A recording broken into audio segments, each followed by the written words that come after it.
बोलो सतगुरुदेव की जय हो।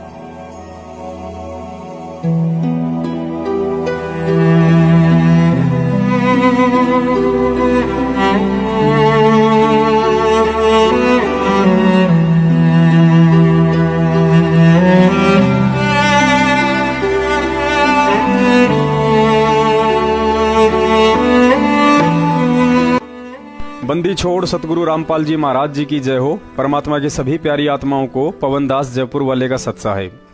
पुण्यात्माओं, सतगुरु रामपाल जी महाराज जी ने एक समय सत्संग के माध्यम से भक्ति विधान के विषय में बताया था कि नाम दीक्षा लेने से पहले गुरु के विषय में आपको जो भी जानकारी या खोजबीन करनी है तो कर लीजिए।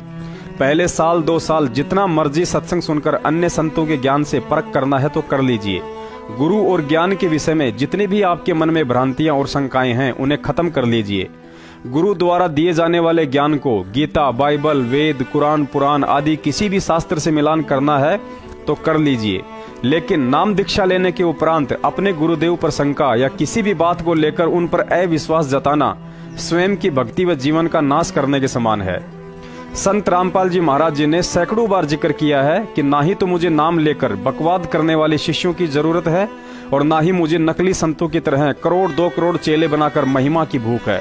सतलोक आश्रम बरवाला में केवल उन्हीं आत्माओं की जरूरत है जो तत्व ज्ञान को आधार बनाकर अपना आत्म कल्याण करवाने की इच्छुक हो। 18 नवंबर सन 2014 से पहले किसी भी भगत भाई बहन को गुरु और ज्ञान पर कोई शंका नहीं थी। आश्रम में ज्ञान के ऊपर बातें चलती तो हर कोई यही कहता था कि भाई ऐसा निर्मल और शास्त्र प्रमाणित ज्ञान तो आज से पहले कहीं सुना ही नहीं था। कोई कहता मैं तो 20 साल से राधा स्वामी पंथ में था, लेकिन सत्संग के नाम पर वही घिसी बीटी 2 बातें और कुछ नहीं। कोई कहता मेरी तो 3 पीढ़ियां कबीरपंथी हैं, लेकिन यथार्थ कबीरपंथ तो मुझे अब संत रामपाल जी महाराज जी की शरण में आकर मिला है। गुरु के विषय में बातें होती तो सबके मुख से यही निकलता था कि धन्य है हमारे भाग्य जो संत रामपाल जी महाराज जैसे सतगुरु मिले। कुछ कहते कि आशीर्वाद के समय उन्होंने जब पहली बार मेरे शीश पर हाथ रखा तो मुझे ऐसा लगा जैसे किसी ने मेरे सर से टनोटन भार उतार दिया हो। कोई कहता कि गुरुजी को जब पहली बार देखा तो ऐसा लगा जैसे मैं इनको सदियों से जानता हूँ और ये वही हैं जो आज बार बार मुझे सौपन में दर्शन दिया करते हैं। भंडारे की बातें होती तो भगत लोग यही कहते कि भाई ऐसा स्वादिष्ट भोजन जीवन में पहली बार खाया है। कुछ कहते कि ये खाना यहाँ का है ही नहीं, यह तो साक्षात सतलोक से आया है। लेकिन जैसे ही सतलोक आश्रम मैनेजमेंट की गलतियों व अहंकार के चलते बरवाला कांड 2014 हुआ तथा मीडिया ने आधा झूठ और आधा सच जनता के सामने परोसना शुरू किया तो उन 70% भक्तों को ज्ञान, गुरु, सत्संग, भगत और आश्रम को लेकर तरह तरह की शंकाओं ने ऐसे लपेट लिया जैसे भूखा अजगर बकरी को लपेटता है। जैसे ही मीडिया वालों ने सतलोक आश्रम के अंदर बना हुआ स्विमिंग पूल दिखाया, आश्रम के अंदर ही एक 5 मंजिला होटल जैसा शानदार बंगला दिखाया, उस बंगले के बाथरूमों में एसी लगी दिखाई, तो दुनिया के उन सभी सर्वश्रेष्ठ तत्व ज्ञान प्राप्त भक्तों को शंका होने लगी कि गुरुजी को क्या जरूरत थी आश्रम में स्विमिंग पूल बनाने की, इतना बड़ा आलीशान बंगला बनाने की। गुरुजी हमें तो कहते हैं कि बच्चों, तुम्हें इस काल लोक में कम से कम सुविधाओं का इस्तेमाल करते हुए एक साधारण जीवन जीना है, और खुद ने नहाने के लिए भी स्विमिंग पूल बनवा रखा था। हमें तो कहते थे कि घर तो 3.5 हाथ, गढ़ा तो 3.25 और खुद 5 मंजिला आलीशान कोठी में रहते थे। भाई, गुरुजी को संत होकर इन सब की क्या जरूरत थी? कबीर साहिब भी तो एक झोपड़ी में रहकर साधारण सा जीवन जिया करते थे। गुरुजी अपने आप को परमात्मा कबीर साहब का भेजा हुआ प्रतिनिधि बताते हैं कि मुझे परमात्मा ने अपनी पावर देकर भेजा हुआ है। फिर गुरुजी को 30-30 बंदूक वाले बॉडीगार्ड की क्या जरूरत थी? दुश्मन तो बनारस में कबीर साहिब जी के भी थे, लेकिन उन्होंने तो कभी अपने साथ एक लठैत भी नहीं रखा। कबीर साहिब जी के साथ भी शेख तकी जैसे दुष्टों ने 52 कसनियां कसी थी, लेकिन उनके चमत्कार और समर्थता के आगे सब फेल हो गए थे। फिर गुरुजी के पास अगर कोई शक्ति थी तो बरवाला कांड में कोई चमत्कार क्यों नहीं दिखाया? पुण्यात्माओं, बरवाला कांड के बाद सैकड़ों की संख्या में ऐसे ऐसे महापुरुषों की शक्ल दास की आंखों के सामने आज भी घूम रही है, जिन्होंने अपने घर से गुरुजी की फोटो और पुस्तकें फटे पुराने बोरे में डालकर कुएं में फेंक दी थी और आज गुरुजी के वकील बनकर उनसे मिलने के लिए हिसार जेल में जाते हैं। नाम बताऊंगा तो उस पाखंडी व्यक्ति को आज रात नींद नहीं आएगी। जिस भक्ति को शिखर में पहुंचाने के लिए आज दुनिया का एकमात्र संत 2-2 बार जेल जा चुका है, दो कौड़ी के इंसानों की गालियां खाता है, अपने भाई बंधु और परिवार के जुल्म सहता है, उस भक्ति के विषय में आदरणीय गरीबदास जी महाराज जी ने पवित्र ग्रंथ साहिब में राम राय जी को समझाते हुए बताया था कि भाई राम राय, सूली ऊपर सेज सुनो रे झूम करा, कि राम राय, परमात्मा कबीर साहिब जी की ये सत भक्ति करना किसी ऐरे गहरे और घिसे पिटे कुसंस्कार वाले जीव के बस की बात नहीं है। इस भक्ति पर तो लाखों में से कोई एक सूरमा ही बड़ी मुश्किल से टिक पाता है। गरीबदास जी महाराज ने सूली के विषय में बताया कि पहले के समय में बड़ा दोष साबित होने पर राजा लोग दोषी व्यक्ति को सूली तोड़ने की सजा सुनाया करते थे, जो आज की उम्र कैद और फांसी से भी कई गुना अधिक कष्टदायी होती थी। जल्लाद लोग एक 5 से 6 फीट का आगे से नुकीला भाले के जैसा मजबूत सरिया जमीन में गाड़ देते थे और दोषी व्यक्ति को रस्सियों से बांधकर उस नुकीले सरिये के ऊपर बैठा दिया जाता था। वह सरिया धीरे धीरे उस व्यक्ति के गुदा द्वार से सिर के बीचों बीच बाहर निकलता था। उस कष्ट को बयान नहीं किया जा सकता। ठीक ऐसे ही एक कबीर जी की सत भक्ति है। समझो भगत की सेज अर्थात बिस्तर उस सूली के ऊपर बिछा हुआ है। अगर जरा भी मर्यादा खंडित हुई तो यह काल 84 लाख योनियों में ठोक देता है। और काल का पहला दाव है कि इस जीव को सतगुरु से दूर करना। उसके लिए यह क्या क्या घटिया तरीके और घातक सूक्ष्म हथियारों का इस्तेमाल करता है, परमात्मा ही जानते हैं। ऐसा ही हथियार और एक घटिया चाल चलते हुए काल भगवान ने शैतान बना भगवान नामक पुस्तक को 15 साल बाद फिर से मोहरा बनाया है। दास ने यह मनगढ़ंत पुस्तक आज से 2 साल पहले ही पढ़ ली थी। आपको जानकर हंसी भी आएगी कि यह पुस्तक परम संत सतगुरु रामपाल जी महाराज जी को टारगेट करते हुए एक ऐसे व्यक्ति ने लिखी है जो किसी जमाने में उनका शिष्य हुआ करता था। नाम है संजय उर्फ संत कृष्णदास जी महाराज, जिला अंबाला, हरियाणा।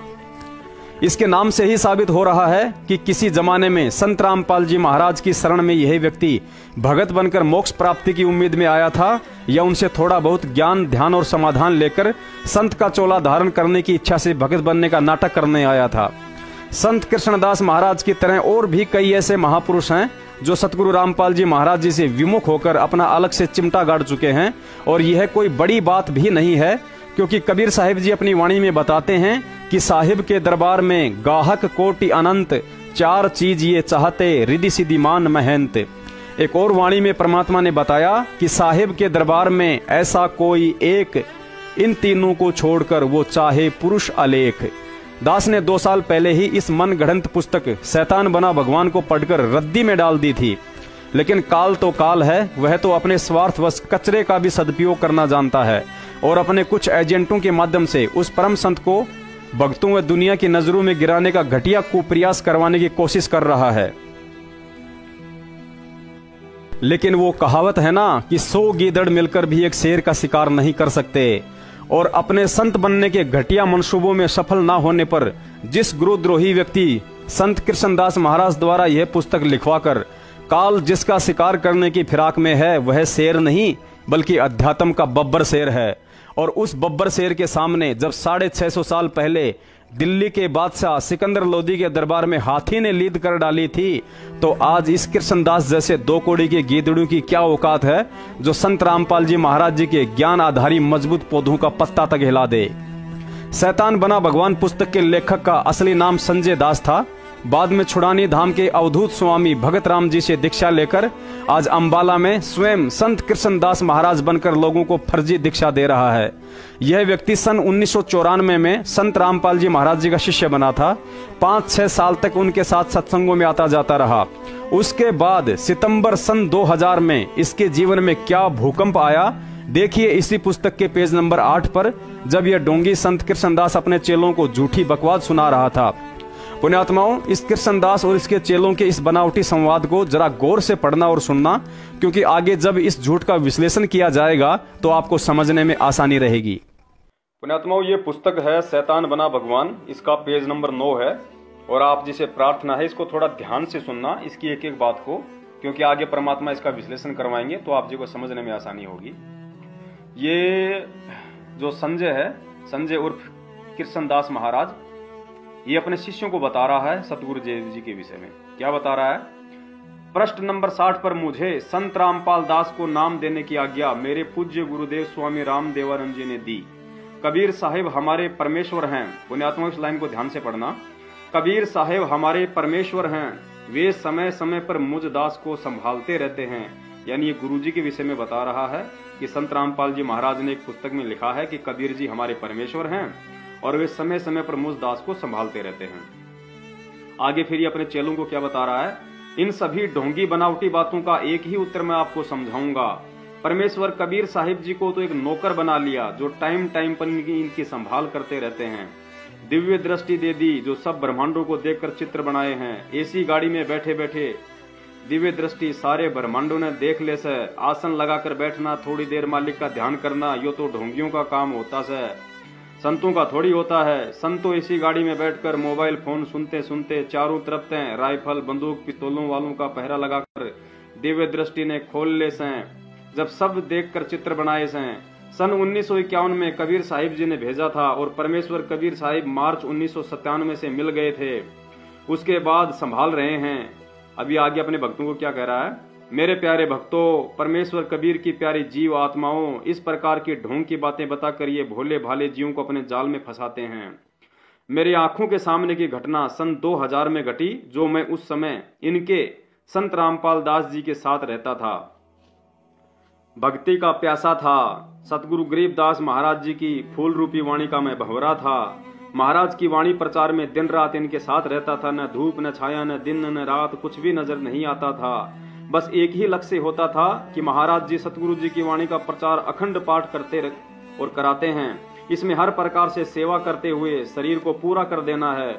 दूसरा कभी लक्ष्य ही नहीं है। ये तो मेरे बंदी छोड़ कबीर साहिब जानते हैं, आप नहीं जान सकते। परंतु मेरे जीवन में सितंबर 2000 में एक भयंकर तूफान आया जिसने मेरे कुछ अज्ञान के पर्दे दूर किए। अब ध्यान से सुनना पुण्यात्माओं कि इसके जीवन में 2000 में क्या घटना घटी जो इस मूर्ख के अज्ञान के सारे पर्दे हटा दिए। रात्रि 12 बजे जब चिड़ी गांव से सत्संग करके जगत गुरु तत्वदर्शी संत रामपाल जी, उनका ड्राइवर जयवीर कपूरा करोथा वाला, सोमवीर करोथा वाला और मैं स्वयं भूतपूर्व नाम संजय भगत जी और सेवक सुनील दास एक टाटा सुमो गाड़ी में बैठकर चिड़ी गांव से लाखन माजरा रोड पर चले। अब आगे ये क्या बताना चाहेगा इसमें कि भाई संत रामपाल जी महाराज कहते हैं कि मुझे दिव्य दृष्टि मिली हुई है, मुझे परमात्मा मिले हुए हैं, मुझे समय समय पर संभालते रहते हैं। तो इन तीनों चीजों को ये अपने चेलों को समझा रहा है कि उनको कितनी दिव्य दृष्टि प्राप्त है और कितना उनको कबीर साहिब जी संभालते हैं। सुमो गाड़ी में बैठकर चिड़ी से लाखन माजरा रोड पर चले। दिव्य दृष्टि का प्रमाण 1997 में कबीर साहिब ने दर्शन दिए, उसका प्रमाण समय समय पर संभालते रहते हैं, उसका प्रमाण। तो चिड़ी गांव से एक मारुति कार पीछे लगी और उसने 2 किलोमीटर गांव से दूर जाकर संत रामपाल जी की गाड़ी की आगे अड़ा दी। 3 बदमाश टाइप के नौजवान लड़के उतर आए और आते ही गाड़ी की चाबी निकाल ली। हम सबको नीचे उतार लिया और सन 1951 में परमेश्वर जी के भेजे हुए जगतगुरु को भी गले से पकड़कर नीचे उतार लिया और गंदी गंदी गालियां दी जो मैं यहाँ नहीं लिख सकता। लगभग 200 फुट दूर ले गए। 5 मिनट तक आपस में बातचीत चलती रही। क्या बातें हुई मुझे मालूम नहीं। उसके बाद गाड़ी के पास ले आए। हम सबको कान पकड़वा दी और कहा यदि ऊपर उठोगे तो जान से मार देंगे और हमारी पिटाई करने लगे और जगत गुरु जी के भी कान पकड़वा दिए और लात घुसे मार कर बोल रहे थे कि बोल मेरी मौसी के घर फिर जाएगा। जगत गुरु जी मना कर रहे थे, कभी नहीं जाऊंगा, आज बख्श दो, फिर प्रचार करेगा। जगत गुरु जी बोले कभी नहीं करूंगा और नाक से 7 लकीर निकलवाई और कहने लगे आज तो छोड़ देता हूं, अगर आगे कहीं हरियाणा में प्रचार करते मिल गए तो घसीट घसीट कर मारूंगा, जा भाग जा हरामजादे। और इतना कहकर पिटाई करते करते चाबी वापस दे दी और हमारे को कहने लगे कि इस लुच्चे आदमी की गैलियां मिल गए हो, तुम्हारा भी नंबर लगेगा। पुण्यात्माओं, इस उपरोक्त घटना से स्पष्ट होता है कि यह कृष्णदास महामूर्ख किस्म का व्यक्ति है जो ज्ञान आधार से नहीं जुड़ा हुआ था। ऊपर वीडियो में आपने जो चिड़ी गांव वाली घटना सुनी, उसके बाद यह मूर्ख व्यक्ति कृष्ण कह रहा है कि इस घटना ने तो मेरी सोच ही बदल डाली, क्योंकि संत रामपाल जी महाराज कहते हैं कि जिसकी दिव्य दृष्टि खुल जाती है वह एसी गाड़ी में बैठा बैठा भी ब्रह्मांडों को देख सकता है। और इसी आधार से उन्होंने ब्रह्मांडों का लघु चित्र भी बनाया था। यदि संत रामपाल जी महाराज की दिव्य दृष्टि खुल गई थी तो उन्हें यह क्यों दिखाई नहीं दिया कि चिड़ी गांव से बाहर निकलने के बाद कुछ लड़के मारुति गाड़ी लेकर उनके साथ साथ हमें भी लात घुसू से मारने वाले हैं। पुण्यात्माओं, कबीर साहिब जी कहते हैं कि वाणी ही से पहचान ये कुटिल नीत की घात, अंदर की करनी की निकले मुख से बात। इस महामूर्ख व्यक्ति कृष्णदास के मुख से निकले इसके शब्द ही यह साबित करते हैं कि इसकी सोच और बुद्धि का स्तर पहले भी पशु तुल्य था और आज भी है। पुण्यात्माओं, याद करो 650 साल पहले की वह घटना जब कबीर साहिब जी ब्राह्मणों के सत्संगों में जाकर उन्हें ब्रह्मा विष्णु महेश जी के विषय में सवाल किया करते थे, तथा एक सत्संग में उन ब्राह्मणों ने कहा कि कबीर तेरा तो कोई गुरु ही नहीं है, फिर तू क्या जाने इन वेद शास्त्रों को। तो कबीर साहिब जी ने कह दिया था कि पंडित जी, मेरा भी वही गुरु है जो आपका गुरु है। और जब इस बात की शिकायत ब्राह्मणों ने स्वामी रामानंद जी से की तो रामानंद जी आग बबूला हो गए और कबीर साहिब जी को पकड़ कर लाने के लिए कहा। और सबको पता है 5-7 ब्राह्मणों का टोल कबीर साहिब जी को पकड़ने के लिए जुलाहों की बस्ती में गया और कबीर जी के साथ साथ उनके माता पिता नीमा नीरू जी को भी लाठियों से खूब पीटा। अब इस प्रकरण को सुनकर या पढ़कर क्या इस पुस्तक के लेखक मूर्ख व्यक्ति कृष्ण की तरह अपने स्वयं की घटिया सोच से आज हम भी ये भक्ति और कबीर साहिब जी को त्याग दें कि कबीर जी को तो असंख्य ब्रह्मांडों का स्वामी व दिव्य दृष्टि युक्त कहा जाता है, तो उस समय उनकी दिव्य दृष्टि कहाँ चली गई थी जब उन पंडितों ने स्वयं कबीर साहिब जी को व उनके माता पिता को लात घूसों से मार मार कर अधमरा कर दिया था। आगे इस मूर्ख व्यक्ति की शंका है कि संत रामपाल जी महाराज तो कहते हैं कि मुझे 1997 में पूर्ण परमात्मा कबीर साहिब जी आकर मिले थे, उसके बाद समय समय पर संभालने की कहकर अंतर्ध्यान हो गए। अर्थात संत रामपाल जी महाराज के इस कथन से तो कबीर साहिब जी उनके नौकर हो गए जो उन्हें समय समय पर संभालते रहेंगे। पुण्यात्माओं, दास को हंसी आ रही है इस अनाड़ी व्यक्ति कृष्ण के घटिया बुद्धि स्तर पर। आखिर छुड़ानी धाम के किस मंद बुद्धि महंत ने इस पशु को संत कृष्णदास महाराज की उपाधि देकर संत का चोला पहनाकर अंबाला में बैठा दिया। विचार करें, एक पिता अपने बच्चे को अच्छी शिक्षा के लिए घर से दूर शहर की किसी बढ़िया स्कूल में प्रवेश दिलवाकर वही हॉस्टल में उसके रहने खाने की सारी व्यवस्था करवाकर वापस घर को चलते समय उस बच्चे से कहे कि बेटा अच्छे से पढ़ाई करना और घबराने की कोई बात नहीं है, मैं समय समय पर तुझे संभालता रहूंगा, चिंता मत करना। तो क्या वह पिता उस बच्चे का नौकर बन गया? नहीं, क्योंकि यह उस पिता की जिम्मेदारी बनती है कि वह अपने बच्चे को संभालता रहे ताकि बच्चा अपने आप को असुरक्षित और अकेला महसूस ना करे।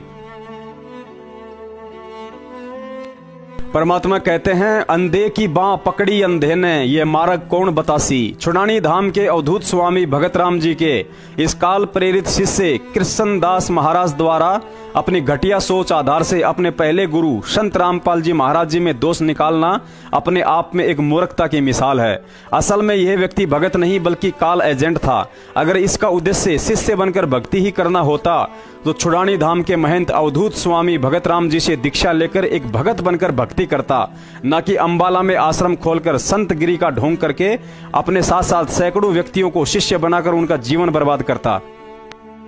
पुण्यात्माओं, आगे इस पुस्तक के पेज नंबर 11 पर यह मूर्ख व्यक्ति कह रहा है कि मैं तो एक सामान्य व्यक्ति हूँ, ना ही कबीर जी का अवतार हूँ और ना ही मुझे संत रामपाल जी महाराज की तरह दिव्य दृष्टि प्राप्त है।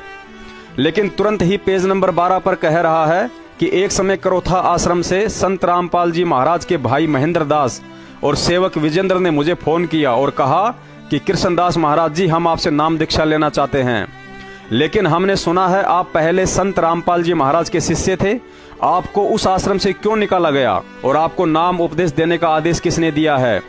आगे कृष्णदास महाराज ने लिखा है कि जब महेंद्र दास बात कर रहा था तो वही पास में जगत गुरु संत रामपाल जी महाराज भी बैठा हुआ था। पुण्यात्माओं, यह मूर्ख व्यक्ति कृष्ण पेज नंबर 11 पर स्वयं लिख रहा है कि मैं तो एक सामान्य व्यक्ति हूँ, मैं ना ही तो कबीर जी का अवतार हूँ और ना ही मुझे संत रामपाल जी महाराज की तरह दिव्य दृष्टि प्राप्त है। फिर इस पेज नंबर 12 पर यह बात लिखते लिखते अचानक से इसकी दिव्य दृष्टि कैसे खुल गई, जिसने तुरंत देख लिया कि संत रामपाल जी महाराज जी भी उस समय वही बैठे हुए थे जब उनका भाई महेंद्र इससे बात कर रहा था। अर्थात इस मनगढ़ंत पुस्तक में टोटल झूठ और पाखंड का समावेश मात्र बदले की भावना है और बदला यही है कि जो जो व्यक्ति मंद बुद्धि होंगे वे संत रामपाल जी महाराज जी की भक्ति से दूर हो जाएंगे। और यदि तू एक सामान्य ही व्यक्ति है, तेरा कबीर जी से कोई लेना देना नहीं है, ना ही तुझे कोई दिव्य दृष्टि प्राप्त है और ना ही उपदेश करने का आदेश है, तो फिर क्यों संत बनने का ढोंग करके लोगों को शिष्य बनाकर उन्हें नरक में ठोकने का बीजा बना रहा है। कबीर साहिब जी ने कहा था कि जो मम संत सत्य शब्द दृढ़ावे, वाके संग सब राड बढ़ावे। अर्थात कबीर जी के असली संत के साथ आज भी वही होगा जो 650 साल पहले स्वयं कबीर जी के साथ हुआ था। आगे इस पुस्तक के पेज नंबर 15 पर कृष्णदास महाराज ने लिखा है कि 2001 में पूना महाराष्ट्र में रविंद्र ढाका के यहाँ सत्संग था। मैं भी साथ ही था, लेकिन मैंने वहां जो देखा वह सब एक अन्य भक्त कृष्णकांत को भी बताया। आगे यह कृष्णदास महाराज पेज नंबर 16 पर लिखता है, पूना की घटना के बाद मैं बेचैन रहने लगा। कुछ दिन बाद मुझे संत रामपाल जी महाराज जी ने अपने कमरे में बुलाया, जहां वह औरत भी बैठी थी। कमरे में हम 3 ही थे। संत रामपाल जी महाराज जी का पैर उस औरत की जांघ के ऊपर रखा हुआ था और वह औरत उनके पैर दबा रही थी। मैंने महाराज जी को शिक्षा ही दी थी कि इस औरत का इस तरह आपके पास अकेले में रहना अच्छा नहीं है, बाहर लोग तकरार करते हैं। पुण्यात्माओं, दास केवल इस निराधार पुस्तक की उआबाई को आप जी के समक्ष इसलिए रख रहा है ताकि आप जी को भी पता चल सके कि भक्तों का भक्ति से विश्वास दिगाने के लिए काल अपने दूतों को गुरुद्रोही बनाकर किस हद तक गिरा सकता है। आगे लिखा है, जब मैंने महाराज जी को शिक्षा दी तो वह शिक्षा मेरे ही उल्टी पड़ गई। वह औरत बोली, मैं तो ऐसे ही रहूंगी, जिसकी माँ ने दूध पिलाया है हटा के देख ले।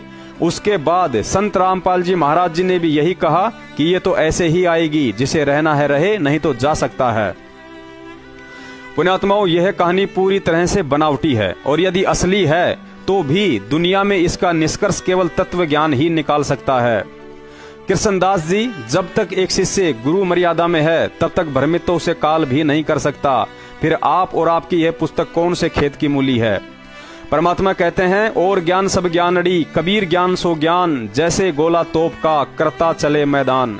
हाल ही चंडीगढ़ हाईकोर्ट ने एक ऐसे व्यक्ति को 7 साल जेल में रहने के बाद बाइज्जत बरी किया है, जिसको निचली अदालत ने उम्र कैद की सजा सुनाई थी। उस पर आरोप था कि उसने एक लड़की को अगवा करके घर ले जाकर अपनी माँ, पत्नी और बहन के सामने उसका बलात्कार किया। लेकिन जब मामला हाईकोर्ट में गया तो जज ने उसे बाइज्जत बरी करते हुए फैसला सुनाया कि कोई गिरे से गिरा हुआ व्यक्ति भी अपनी माँ, बहन और बीवी के सामने किसी का बलात्कार नहीं कर सकता।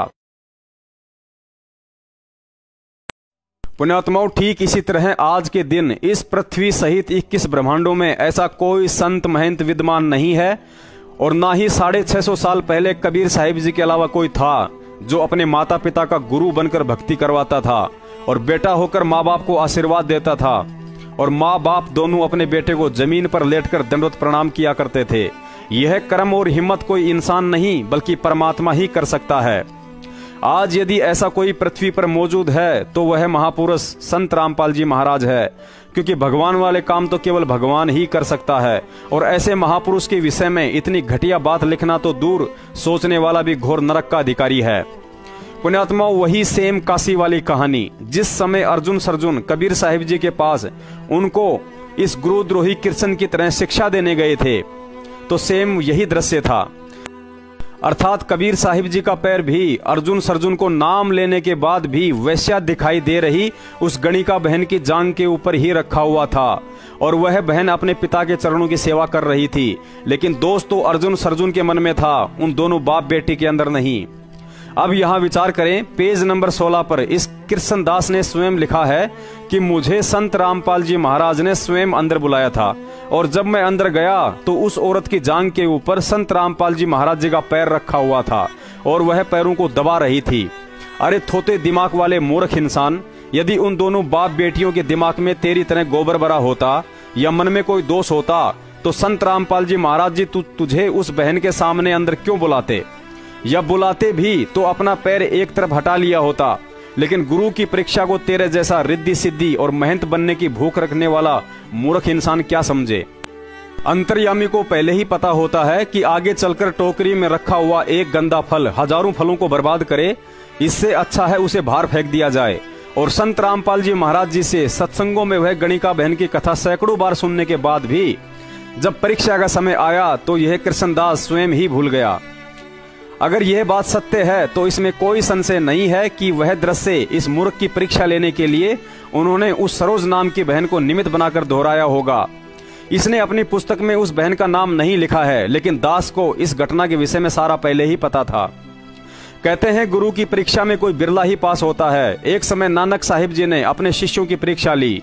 उन्होंने एक मुर्दा इंसान मंगवाया और अपने सभी शिष्यों को आदेश दिया कि जो जो व्यक्ति मुझे अपना गुरु मानता है इस मुर्दे को खाना शुरू कर दे। सब के सब पीछे हट गए, केवल एक शिष्य ही सामने आया और कहा, गुरुजी आगे से खाना शुरू करूं या पीछे से? असल में लोगों को वह मुर्दा दिखाई दे रहा था, लेकिन वह हलवा प्रसाद था और वही एक शिष्य आगे चलकर गुरु अंगद देव जी के नाम से प्रसिद्ध हुआ। उसके बाद इस पुस्तक में आगे यह मूर्ख प्राणी स्वयं लिख रहा है कि जब मैं आश्रम से आने लगा तो मुझे संत रामपाल जी महाराज जी ने बहुत डराया कि भक्ति से दूर होगा तो गधा बनेगा, नरक में जाना पड़ेगा, आदि आदि। मूर्ख व्यक्ति जिसे तू डराना कह रहा है उसे संत भाषा में समझाना कहते हैं, जो कि संत रामपाल जी महाराज पिछले 23 साल से सभी को संदेशा देते आ रहे हैं कि सतगुरु के उपदेश का लाया एक विचार, जय सतगुरु मिलते नहीं तो जाते नरक द्वार। नरक द्वार में दूध सब करते खेचा तानी, उनसे कभू न छूटता फिर फिरता चारों खानी। चार खानी में भरमता कभू न लगता पार, सो फेरा सब मिट गया मेरे सतगुरु के उपकार। पुण्यात्माओं, यह सत्य भक्ति मार्ग और इस भक्ति मार्ग से जीवों को भटकाने के लिए काल भगवान 72 करोड़ अप्सराएं और 9 लाख उर्वशी सहित अपनी पत्नी दुर्गा तक को साधक का विश्वास डिगाने के लिए कैसी कैसी घटिया हरकतें करने के लिए बाध्य कर देता है। उदाहरण के लिए कबीर साहिब जी का मगर से सतलोक जाना और रास्ते में स्वयं दुर्गा द्वारा उन पर तरह तरह के डोरे डालने वाला प्रकरण ही काफी है। फिर इस कृष्णदास जैसे 2 कौड़ी के एजेंट द्वारा ऐसी मन गढ़ंत पुस्तक छपवाकर भक्तों को डिगाने की कोशिश तो ऊंट के मुंह में जीरे जैसा छोटा सा प्रयास है। परमात्मा ने इसीलिए कहा था कि पाकी फसल देखकर गर्बियो मत किसान, अभी तो झोले बहुत हैं भाई घर आले तब जान। दुनिया भूल चुकी है तो याद दिला देते हैं कि 650 साल पहले कबीर साहिब जी ने तत्व ज्ञान की उल्टियां कर रहे अपने 64 लाख शिष्यों की परीक्षा लेने के लिए एक गणिका बहन जो नाम उपदेश से पहले वैश्या का कर्म करती थी उसे निमित्त बनाया और कुछ ऐसा खेल रचा कि जगत के साथ साथ हम 64 के 64 लाख मूर्खों ने कबीर साहिब जी को भड़वा भड़वा कहकर त्याग दिया था। लेकिन आज 650 साल बाद हमें समझ आ रहा है कि भड़वा परमात्मा नहीं, असली भड़वे तो हम थे जो इस कृष्णदास महाराज जैसे किसी ऐरे गहरे नत्थु बेरे के कान भरने से भ्रमित हो गए थे। पुण्यात्माओं, इस काल प्रेरित दुनिया के लोग भी बड़े अजीबोगरीब है। दुनिया वालों ने जिस कबीर साहिब को 650 साल पहले भड़वे का प्रमाण पत्र दे दिया था, आज उसी कबीर साहिब जी को पुनः पूर्ण परमात्मा का प्रमाण पत्र देकर कुछ तो उनकी भक्ति कर रहे हैं और कुछ उन्हीं के नाम से दुकान खोलकर बैठे हैं। आज से 15 साल पहले यह पुस्तक लिखकर इस गुरुद्रोही कृष्ण ने भी काल प्रेरणा से वही कहानी दोहराकर भक्तों को संत रामपाल जी महाराज जी से दूर करना चाहा था। लेकिन भगत का स्वभाव हंस जैसा होता है, वह निरख परख किए बिना सतगुरु तो बहुत दूर की बात किसी आम व्यक्ति में भी दोष नहीं देख सकता है, क्योंकि इस सत भक्ति में सोचे हुए का भी क्रमदंड जीव को भुगतना पड़ता है। इस कृष्ण जैसे पाखंडी लोगों ने ही कबीर साहिब जी के विषय में हम 64 लाख को उल्टा पाठ पढ़ाकर उनसे दूर कर डाला था, जिसकी सजा हम आज तक भुगत रहे हैं। देखिए इस मन गढ़ंत पुस्तक शैतान बना भगवान का वही पेज नंबर 16, जिसको पढ़ने के बाद आप जी को पता चलेगा कि इस कलयुगी गुरुद्रोही कृष्ण की बुद्धि का स्तर अर्जुन सर्जुन से अधिक नहीं है, जो कबीर साहिब जी को शिक्षा देकर उनके ही गुरु बन बैठे थे। उन्होंने कहा था कि गुरुजी यह नीच का घर है, आपको यहाँ नहीं बैठना चाहिए था, बाहर काशी में आपकी बदनामी हो रही है। और ठीक यही शब्द इस पुस्तक के 16 नंबर पेज पर इस मूर्ख कृष्ण ने स्वयं अपने हाथों से लिखे हैं। पुण्यात्माओं, देखिए इस पुस्तक का पेज नंबर 16, जिस पर यह मूर्ख व्यक्ति कृष्ण लिख रहा है। तो मैंने हिम्मत सी करके कहा कि यह औरत अकेली अंदर आती है, और जब आप पूना गए उस दिन से पूरा दिन व पूरी रात यह अंदर आपके कमरे में ही रही। यह सब अच्छा नहीं है, हम गलत नहीं सोचते, परंतु यह सब अच्छा नहीं है। मैंने तो एक शिक्षा ही दी थी, परंतु उल्टी मेरे ही पड़ गई। पुण्यात्माओं, गुरुजी ने एक सत्संग में बताया कि 2 लड़के स्वांग देखने गए थे। उस स्वांग में एक स्त्री और पुरुष एक्टिंग कर रहे थे। एक साथी ने कहा कि देखो यह लड़की कितनी सुंदर है। साथी ने कहा कि यह लड़की नहीं बल्कि लड़का है, लेकिन वह मानने को तैयार नहीं था। स्वांग खत्म होने के बाद वह लड़का अपने साथी को उस कमरे में ले गया जहां लड़की की एक्टिंग कर रहा वह लड़का लड़की वाले अपने सभी कृत्रिम अंग उतारकर खूंटी पर टांग रहा था। साथी ने कहा कि यह तो वास्तव में लड़का ही है।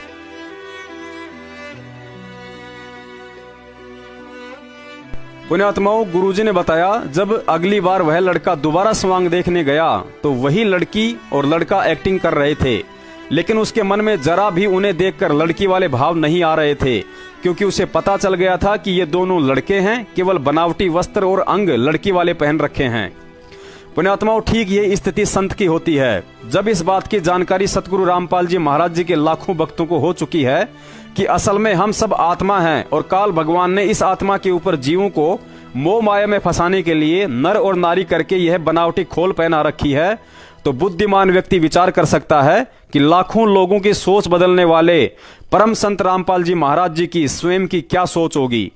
दूसरी बात, सतगुरु रामपाल जी महाराज जी को केवल वही व्यक्ति पहचान सकता है जो कोयल का बच्चा होगा। गुरु आश्रम में हो या किसी भगत के घर, यदि एक शिष्य या शिष्या को उनके पास रात दिन रहकर सेवा का अवसर मिल जाए तो उस आत्मा के लिए इससे बड़ा सौभाग्य और क्या हो सकता है। शिष्य और गुरु का रिश्ता बाप बेटी के रिश्ते से कई गुना बढ़कर होता है। इसे कोई मूर्ख क्या समझे। ये तो ऐसा है जैसे गूंगा व्यक्ति गुड़ खाकर उसका स्वाद नहीं बता सकता। केवल इस रिश्ते को शुद्ध आत्मा ही अनुभव कर सकती है। बाकी आरोप लगाने वालों ने तो साक्षात कबीर साहिब जी को भी नहीं बख्शा था। कबीर साहिब जी कहते हैं, गुरु करो 10 पांचा, जब तक ना मिले गुरु सांचा। यही बात पवित्र पुस्तक ज्ञान गंगा में परम संत रामपाल जी महाराज जी ने लिखी है। यदि मुझसे उपदेश लेने के बाद भी आपको यह ज्ञान समझ में नहीं आता है तो बेहिचक अपना गुरु बदल सकते हैं, लेकिन साथ ही भक्ति विधान के हिसाब से एक हिदायत भी दी है कि अपने गुरु की निंदा कतई ना करें, क्योंकि संत का निंदक पाप का भागी बनता है और गुरुद्रोही कहलाता है। और आजकल व्हाट्सएप पर शैतान बना भगवान पुस्तक का ज्यादा से ज्यादा कुप्रचार वही गुरुद्रोही व्यक्ति कर रहे हैं जो बरवाला कांड के बाद अपनी अज्ञानता और महामूर्खता वश संत रामपाल जी महाराज जी की सत भक्ति को त्याग कर एक काल प्रेरित पंथ मदन पंथ में जा रहे हैं, क्योंकि उस पंथ के प्रचारक नितिन रायजादा को संत रामपाल जी महाराज जी से कुछ आवश्यकता से ज्यादा ही ईर्ष्या है। ये व्यक्ति भक्ति तो वैराग्य साहिब की करता है, लेकिन इसके दिमाग में सिमरन 24 घंटे सतगुरु रामपाल जी महाराज जी के नाम का ही चलता रहता है। इसे लगता है यदि संत रामपाल जी महाराज जी को नीचा दिखा दिया जाए तो मैं सर्वाजीत बन सकता हूँ। इस मदन पंथी नितिन की सोच और बुद्धि उस भैंसे के जैसी है जिसका जिक्र एक बार सत्संग में सतगुरु रामपाल जी महाराज जी ने किया था। एक गांव में भैंसा रहता था, लेकिन आसपास के भैंसों से इतना द्वेष रखता था कि किसी को भी अपनी सीमा में घुसने नहीं देता था, और कभी कभार कोई गलती से उस गांव में आ भी जाता था तो उसे मार मार कर भगा देता था। एक दिन उस गांव के रास्ते कोई महावत हाथी लेकर जा रहा था। गर्मी का समय था, सोचा इस तालाब के किनारे कुछ समय आराम करता हूँ और तब तक हाथी भी तालाब में नहा लेगा। महावत ने हाथी को तालाब में छोड़ा और पेड़ के नीचे सो गया। हाथी तालाब के अंदर गहरे पानी में जाकर बैठ गया। केवल उसके सिर के ऊपर का थोड़ा सा हिस्सा ही बाहर दिखाई दे रहा था। संयोगवश उस तालाब की तरफ उस भैंसे राम का आना हो गया।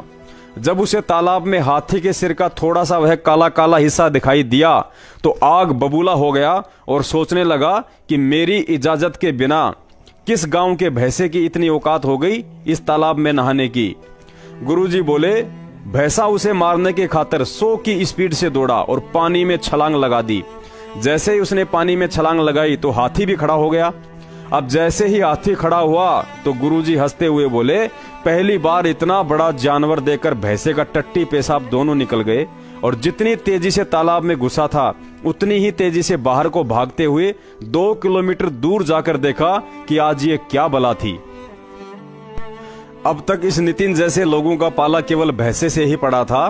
अब पहली बार अध्यात्म के हाथी परम संत रामपाल जी महाराज जी से आमना सामना हुआ है, और अंत में सिवाय गोबर करते हुए भागने के अलावा इसके पास और कोई चारा नहीं बचेगा।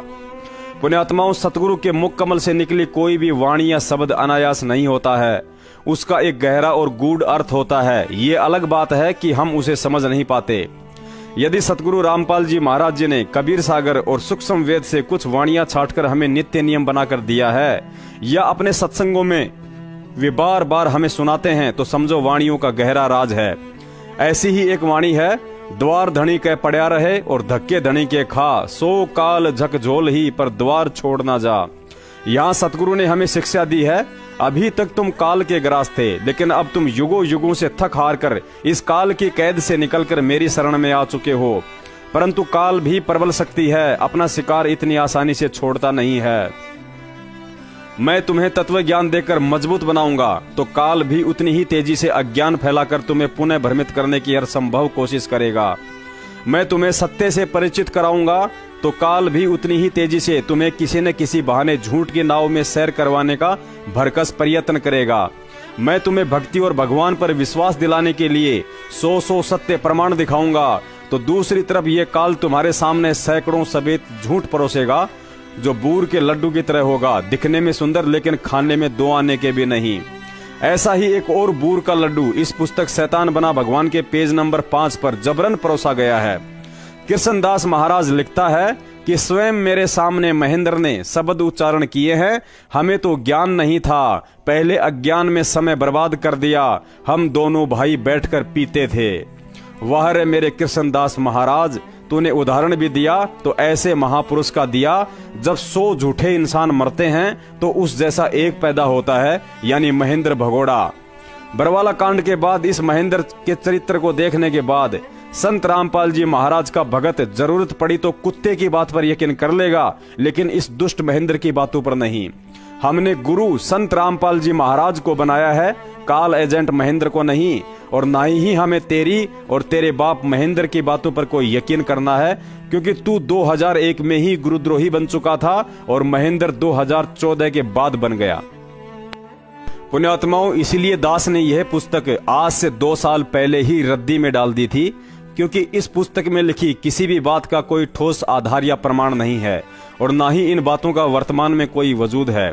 और रही बात शराब पीने की, तो मूर्ख प्राणी कृष्णदास यह बात नारद जी से जाकर बोल कि तेरा गुरु कालू झीमर तो नाम लेने से पहले शराब पीता था, मांस खाता था, तू उसे छोड़ क्यों नहीं देता।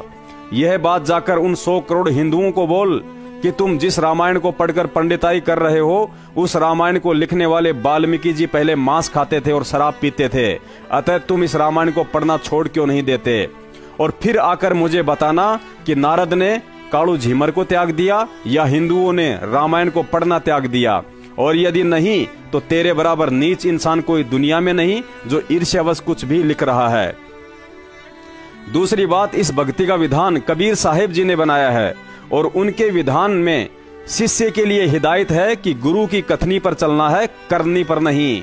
मुझ पवनदास को सतगुरु रामपाल जी महाराज जी से सन 2013 में नाम दीक्षा मिली थी।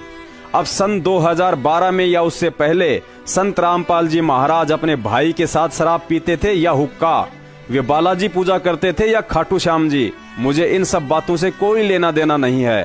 ठीक ऐसे ही यदि किसी भगत ने उनसे सन 1994 में नाम दीक्षा ली है तो सन 1993 या उससे पहले संत रामपाल जी महाराज क्या करते थे और क्या नहीं, इन सब बातों से उस भगत को कोई लेना देना नहीं होता है और ना ही होना चाहिए।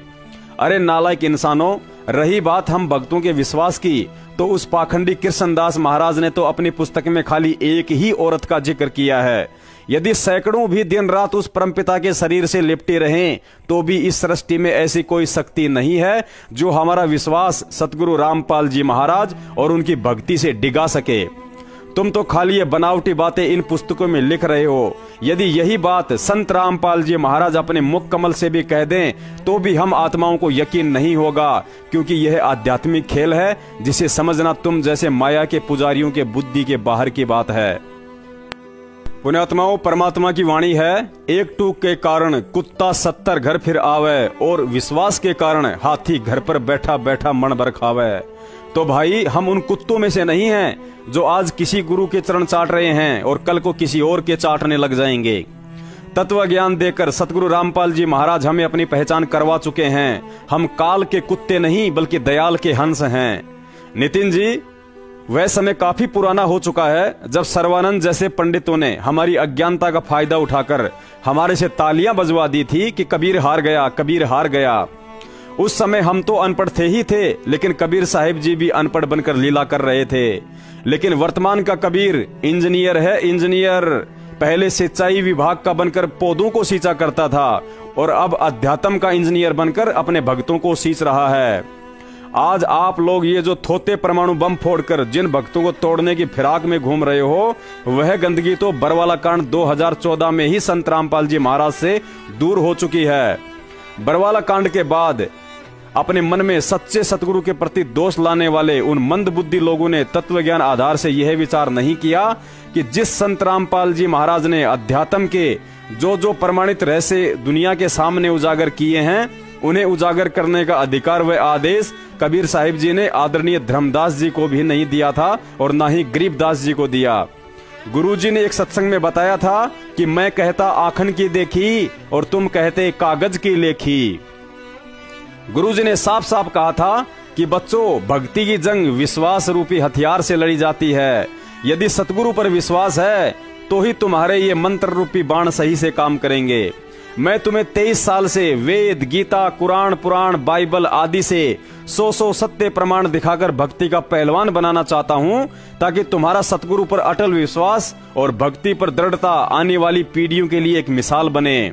जैसे आज तुम लोग मीराबाई, नानक जी, सदना जी, नामदेव जी और प्रहलाद भगत जैसे दृढ़ भक्तों के किस्से सुनकर भक्ति कर रहे हो, ऐसे ही आने वाली पीढ़ियां भी आज इस संकट के दौर में भी दृढ़ होकर भक्ति कर रहे तुम भक्तों की कहानियां सुनकर मजबूत बनी रहें।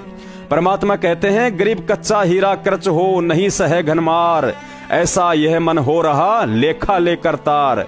अगर कभी कोई कॉल एजेंट हमारे सामने इस तरह की घटिया उआबाई युक्त पुस्तक या निराधार बातें करके विचलित करने की कोशिश करें तो समझ लेना सतगुरु हमारे विश्वास की परीक्षा ले रहा है। गुरु मानुष कर जानते ते नर कहिए अंध, ओ है दुखी संसार में फिर आगे काल के फंदे। कहते ऐसे महापुरुष को एज ए तुम मनुष्य ट्रीट करोगे तो लाभ नहीं मिलेगा। उसके लिए परमात्मा क्या कहते हैं कि गुरु गोविंद कर जानियो रहियो शब्द समाए, मिले जब दंडवत बंद की नहीं पल पल ध्यान लगावे। कि गुरु को परमात्मा जानकर आप व्यवहार करना। अपने आत्मा एक सीधी सी बात है, जैसे ये दास परमात्मा ने भेज दिया तो दास वो परमात्मा नहीं है जिसकी आपको चाह है, लेकिन इस दास को एज ए गॉड ना मानोगे, भगवान की तरह नहीं मानोगे तो वो भगवान नहीं मिल सकता। अब जैसे एक गणित का एक प्रॉब्लम आती है, गणित में एक प्रश्न आता है, उसमें मूलधन ज्ञात करना होता है, बाकी दर भी टाइम भी सारा कुछ दिया होता है। तो उस मूलधन तो अरबों खरबों में होता है, अरबों खरबों का अमाउंट कई करोड़ रुपए का होता है। तो उस कई करोड़ अरब खरब के मूलधन को जानने के लिए आपको मानना पड़ता है सपोज मूलधन इज 100 रुपीज। जो मूलधन है वो 100 रुपये, मान लो मूलधन 100 रुपये मानकर हम सवाल निकाला करते, प्रॉब्लम हल करते थे। तो वो प्रश्न का हल ऐसे ही होगा, ना हो ही नहीं सकता। लेकिन वो 100 रुपये मूलधन नहीं है, लेकिन वो मानना पड़ेगा, तब उससे वो दर निकलेगी और उसके बाद फिर कैलकुलेशन करके हम निकालते हैं। वो ओरिजिनल मूलधन तब प्राप्त होता है, तब हम सफल होते हैं। इसी प्रकार आप जी ने इस दास को मानना पड़ेगा। मान लो रामपाल भगवान, रामपाल वो भगवान नहीं है।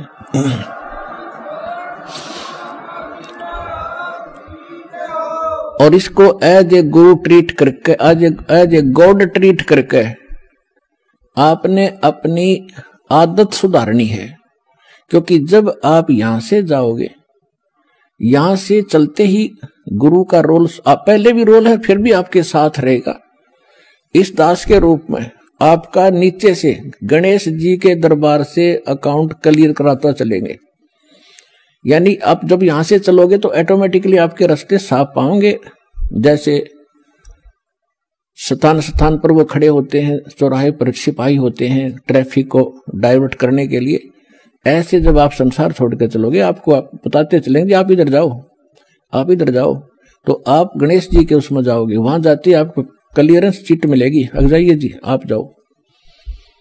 क्योंकि आपकी भक्ति ऐसी बन जाएगी, उनसे आप ऋणमुक्त होते चले जाओगे। फिर आओगे स्वाद चक्र में, यानी सावित्री ब्रह्मा के दरबार में, तो वहां भी आपको क्लियर चिट मिलेगी, आप जाओ जी, आपका काम पूरा, क्योंकि परमात्मा पहले करवा के जा चुका होगा इस दास के रूप में, और फिर आगे जाके बैठ जाता त्रिकुटी के ऊपर, जहां मालिक का यहाँ इस ब्रह्मांड में एक मूल स्थान है, ऑफिस है, कार्यालय है।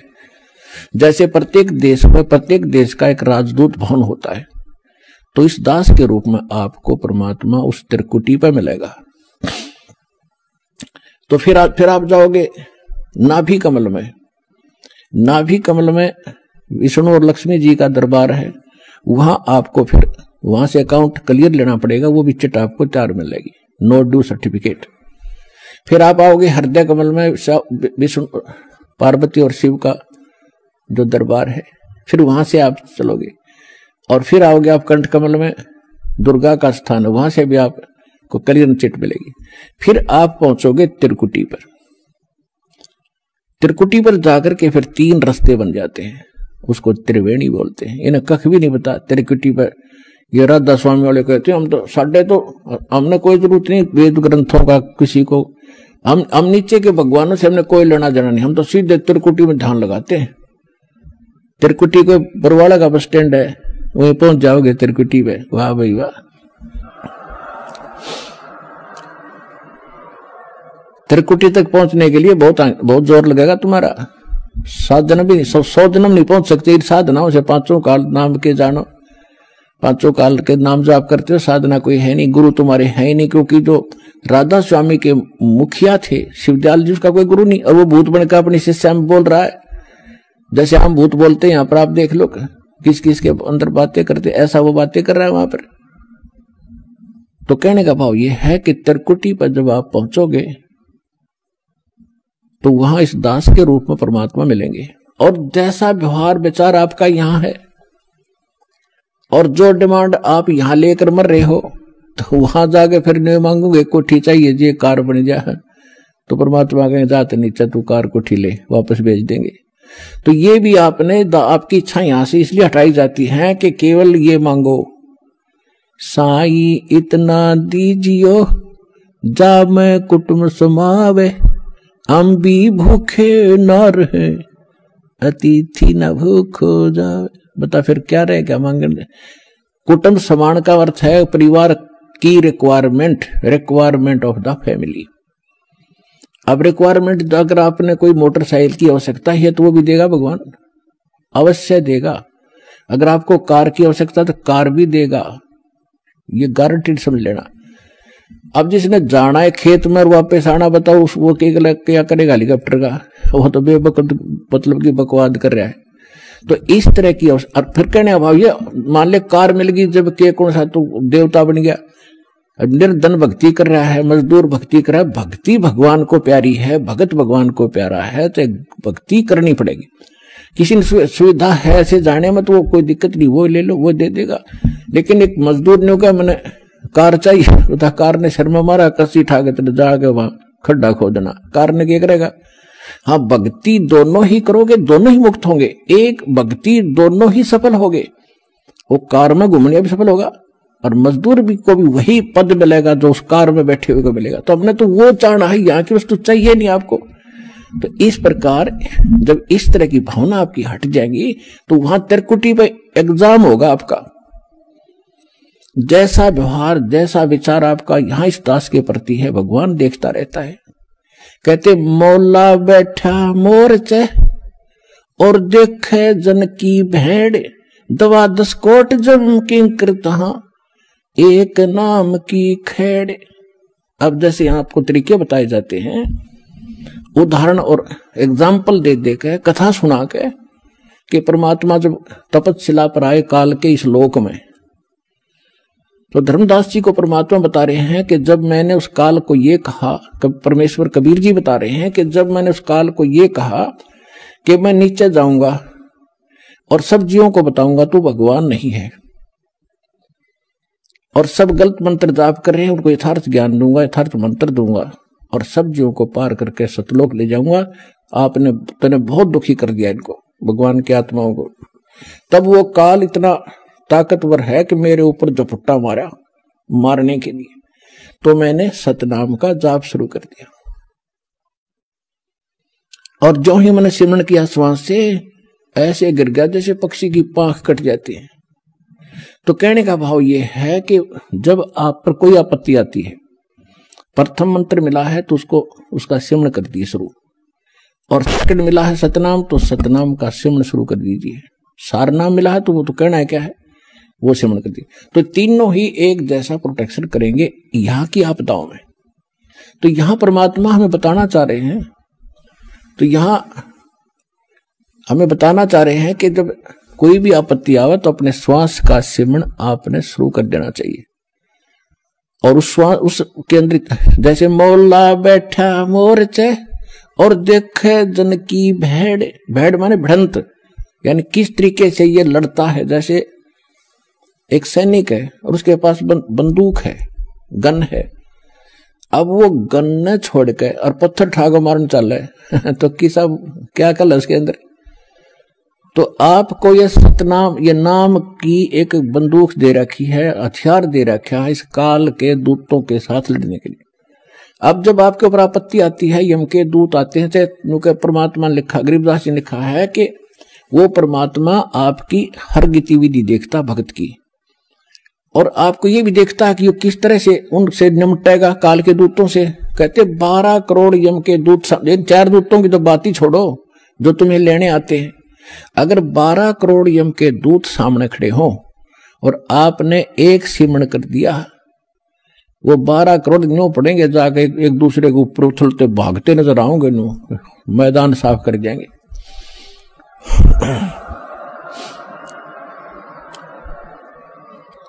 अब कहते हैं मौला बैठा मोर्चे, मौला माने वो परमात्मा अपने स्थान पर देखा, और आप बैठे, मौला बैठा मोर्चे देखे जन की भेड़।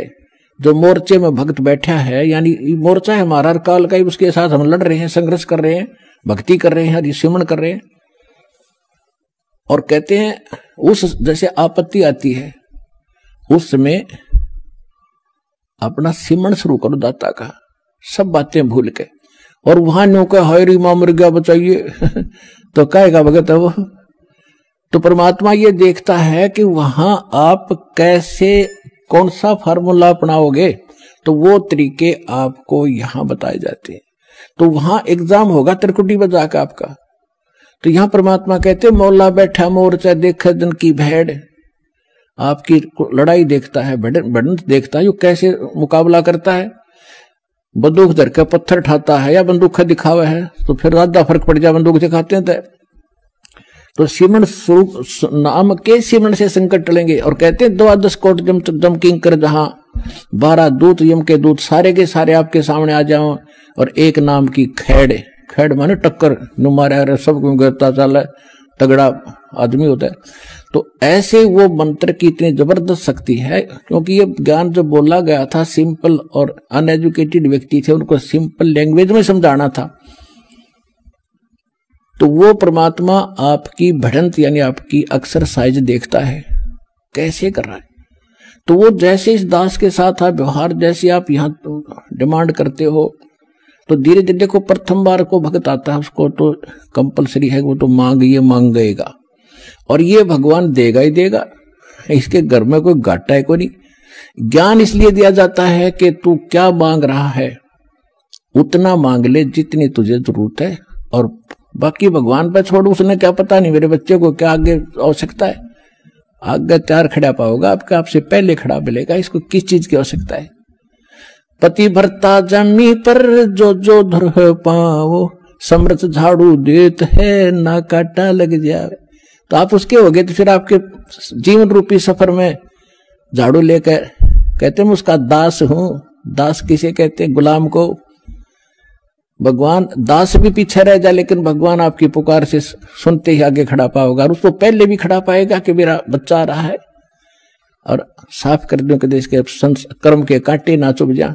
तो इतना आपने इस मालिक में समर्पित होना पड़ेगा पतिव्रता की तरह, तब लाभ होगा।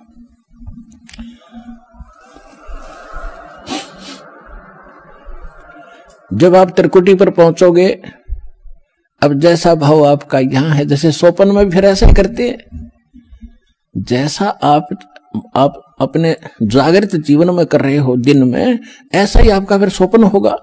ये स्वप्न दिन में कोई केले बेचे रेडी लगा के बाजार में, वो करता ले 10 के 20, 10 के 20, 10 के 20, 8 के 20, 8 के 20, ऐसा नहीं मिलेगा। तो सपने में फिर वो नहीं बोलेगा ले 10 के 20, 10 के 20। तो अब जैसा रिहर्सल आप यहां कर रहे हो, जब आपकी मृत्यु होगी आपको स्वप्न होगा, और उस स्वप्न में आप जो यहां कर रहे हो वहां बोलोगे जाके भगवान के दरबार में, भगवान के सामने। तो इसलिए पहले देखो, ये तो मालिक है, आपको टाइम देगा पूरा, आपकी उम्र बढ़ाओगा जब भक्ति नीत रखोगे तो, और तब तक आपकी यहाँ की संसारिक सुविधा भी सारी सेट कर देगा, क्योंकि उसको मालूम है ये जीव है।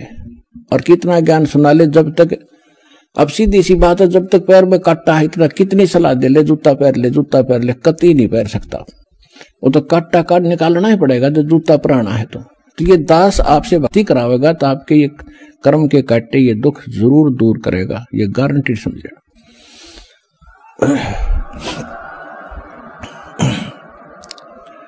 तो उसके लिए आपको धैर्य रखना पड़ेगा। धीरे धीरे रे मना धीरे सब कुछ हो, और माली सीते 100 घड़ा ऋतुआएं फलो। फिर गुरु मानुष कर जानते, गुरु बिन माल, गुरु मानुष कर जानते ते नर कहीं है अंध, ओ है दुखी संसार में फिर आगे काल के फंद। परमात्मा आपको तिरकटी में मिलेंगे, वहां जाते आप समर्पित हो, जैसे दंडवत करोगे तो देखोगे मुंह की तरफ, और परमात्मा जिधर जाएंगे आप पीछे पीछे वहीं भाग लोगे, वहीं साथ जाओगे। तो वहां आपको धर्मराज के दरबार में ले जाया जाएगा, गेल जाएंगे दत्ता साथ में इस दास के रूप में। भाई कर ले गुरु वकील मुकदमा भारी है। परमात्मा सब तरह की सलाह देते हैं कि गुरु आपके एज एडवोकेट का भी काम करेगा उस धर्मराज या न्यायाधीश के दरबार में, जो यहाँ का चीफ जस्टिस है 21 ब्रह्मांड का, एक ब्रह्मांड का। तो वहां साथ जाएंगे दास के रूप में परमात्मा, और उनको कहेंगे कि सर निकालो गीता अध्याय नंबर 18 के श्लोक नंबर 66 को। ये विधान है भगवान का, सर्वधर्मान परित्यज माम एकम शरणम व्रज अहम तवा सर्व पापे भयमुक्षामि मा शुच। वो किताब खुल जाएगी गीता वहीं पर कि इस तेरे भगवान की बोली हुई है ये, इस ब्रह्म की। और देखो ये क्या कहता है कि मेरे सत्र के सब पूजा मुझे दे दो और फिर तुम जाओ, अब जी छोड़ो इसको। ये ओम नाम का जाप जो सतनाम में जो सेकंड मंत्र जो आपको दिया जाता है, उसमें प्रथम जो मंत्र है सतनाम 2 अक्षर का, जो पहला अक्षर का मंत्र है ये ब्रह्म का है ओम। इसकी कमाई वहां दे देंगे, फिर वो ऑटोमेटिकली छोड़ देंगे, आ जाओ जी आप फिर। और फिर जो दूसरा मंत्र है सतनाम का दूसरा अक्षर है, उसकी कमाई फिर अक्षर पुरुष के लोक में देंगे जाके, वहां भी आपके साथ रहेगा परमात्मा इस दास के रूप में। और जब फिर 11वां द्वार पार किया, फिर 12वें द्वार को पार करके तब सतलोक में जाया जाएगा। ये 11वां द्वार कोई 10वें द्वार तक अटक रहा है, एक न की 11वीं खिड़की पर सुन ली अधूरा सधूरा। ये थे नीम हकीम, ये मधु परमहंस रांझडी वाला, 11वीं खिड़की आगे किसी नहीं पाई आज तक। ये थे काल के दूत, और परमात्मा को पता था कि इन मेरा संत धोएगा जाके सारे की पोल पाड़ देगा। तो वो 12वां द्वार पार करके सतलोक में प्रवेश करेंगे और तब वहां चले जाएंगे जहां लौटकर कभी नहीं आते। तो परमात्मा की भक्ति और साथ में गुरु का यूं सहयोग आपको सदा बनाए रखना पड़ेगा। गुरु को सिर पर राखियो, गुरु सौंप्या से सौंप्या गुरुदेव को, सफल हुआ ये शीश नित्यानंद इस शीश पर आप बसे जगदीश। कोटि जीव कोटि शीश तन दे लिए, जमराजा की फेंट एक शीश देख ले, सतगुरु अपने की भेंट। कहते इस काल को तने असंख्य शीश दे दिए, कित बेमौत मारा तेरे को, और एक शीश गुरु को देकर देख सतगुरु को। शीश देने का मतलब ये नहीं काट कर देना। एक गुरु शिष्य थे, और गुरु उनको पढ़ा करते थे, बेटा गुरु की आज्ञा का पालन होना चाहिए, गुरु को भगवान के तुल्य मानना चाहिए। एक दिन उस गुरु ने परीक्षा लेनी चाहिए और कहा कि भाई आज मैं आपसे एक आदेश करता हूं। 5-7 भगत थे गुरु चेले,